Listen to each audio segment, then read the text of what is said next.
ये सारे अंग जब तक स्वस्थ है ना महाराज, कलयुग को अपने पर हावी मत होने दो। जब कलयुग बुद्धि में बैठ जाएगा, चक्रवर्ती सम्राट परीक्षित की तरह कुल व्याकुल हो जाओगे। कहा महाराज मेरे युग में तो भजन की बड़ी महत्ता है, कोई कुछ करे न करे, कलयुग केवल नाम आधार। सुमीर सुमीर नर उतर ही पार। भजन करते रहो। मैं डॉक्टर साहब को देखता हूं जब भी मिलने जाओ, भोले करके पीठ में एक ऐसा आशीर्वाद देते महाराज, आधा रोगी तो ऐसे स्वस्थ हो जाता है।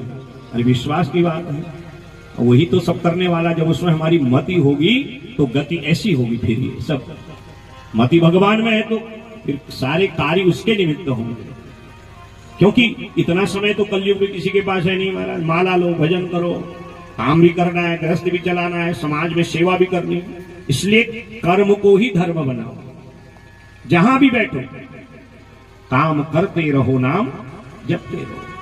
पुरानी माताएं भोजन बनाती थी, भजन करती थी। आजकल की माताएं भोजन बनाती है, मोबाइल चलाती है। भोजन बनाती है, चपते रहती है। अब कहां उसमें प्रसाद का आनंद होगा महाराज। तो इसलिए कर्म को धर्म बनाओ।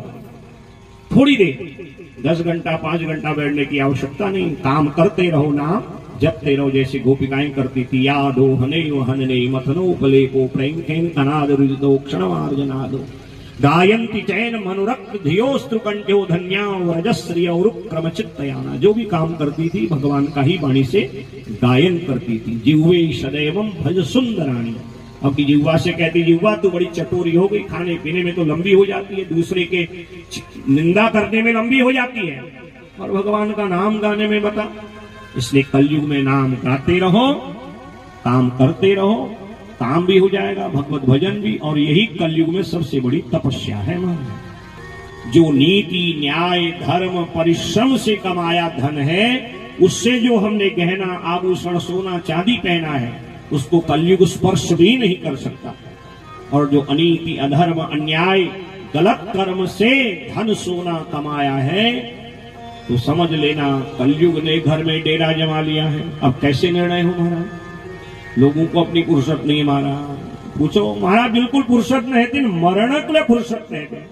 अब मरने की फुर्सत नहीं है तो मरोगे तो फिर भी ना महाराज। समुपेत मृत्यु 5 स्कंद में ऋषभदेव अपने भरत आदि 100 पुत्रों से कहते हैं, संसार में बलवान केवल मृत्यु है जो किसी को नहीं छोड़ती। तो भाई